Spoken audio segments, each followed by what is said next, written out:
What do you do for your job? What does a day in the life of John Saltenberger look like? Okay, thanks, Natasha. So I'm trained as a meteorologist, and I've been a professional weather forecaster for 35 years. I worked for 20 years for the National Weather Service doing weather forecasts on a daily basis.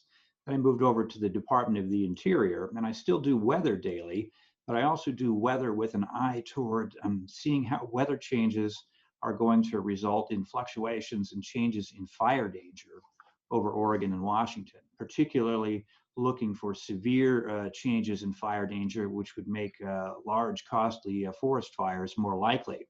So, on a daily basis, when I come to work, I'm looking at weather information, I'm looking at fire danger information, and I'm matching those two up.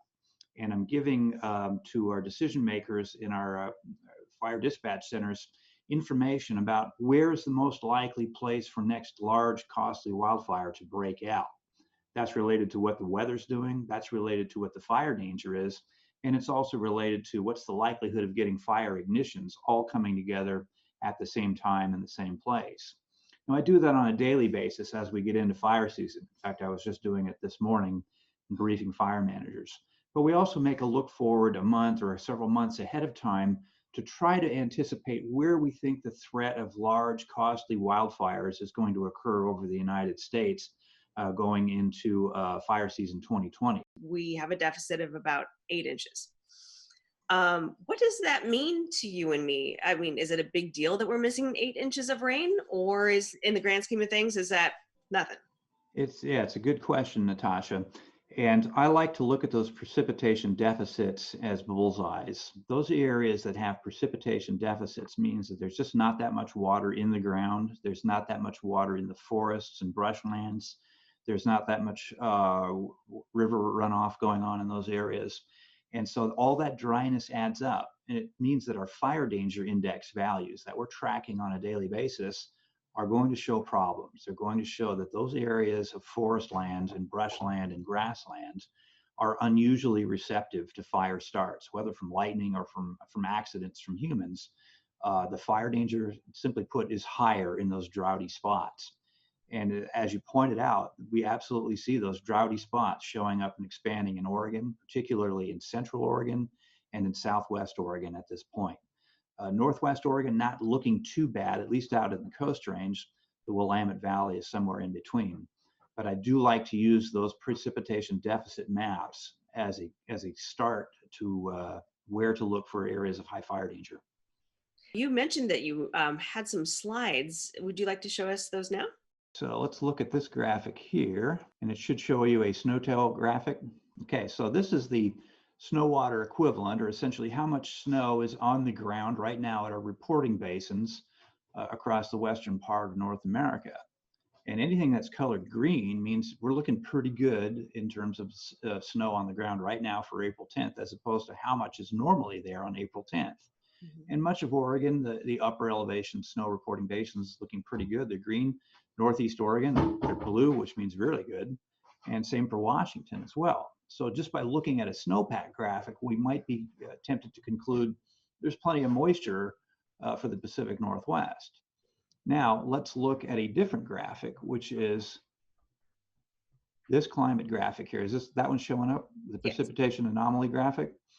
Okay, so this is more tuned into what's going on as lower elevations as well as higher elevations. And it paints I think, a more representative picture of how precipitation has been occurring for the Pacific Northwest since the first of the year.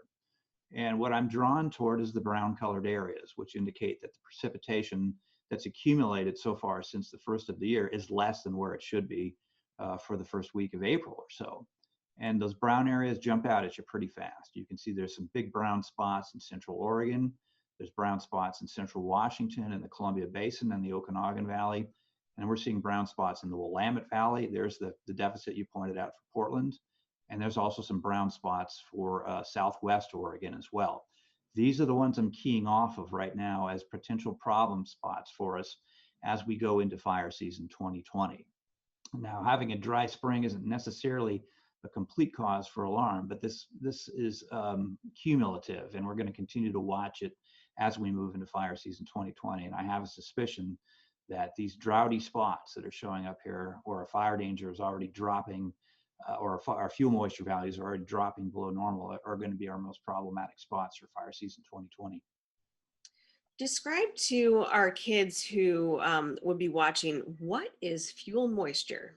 Okay, so one of the elements of tracking daily fire danger is looking at how moist are dead plants and dead branches and dead trees that are laying around on the forest floor, because that's the kind of stuff that burns most actively during a forest fire. So we look at the moisture content, how much moisture is soaked into dead twigs and dead branches and dead logs that are laying around on a forest floor. We can track those. We can measure them directly with special tools, or we can estimate them using mathematical computations, which are pretty good estimations.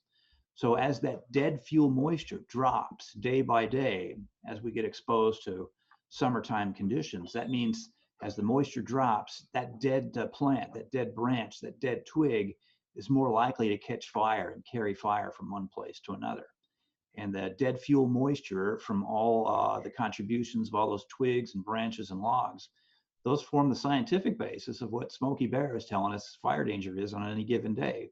They all add up and they're computed, and that tells us what Smokey's going to be reporting on any given day during fire season. Your job is fascinating and always in demand. So how do you get students at the high school level to prepare for a job like yours?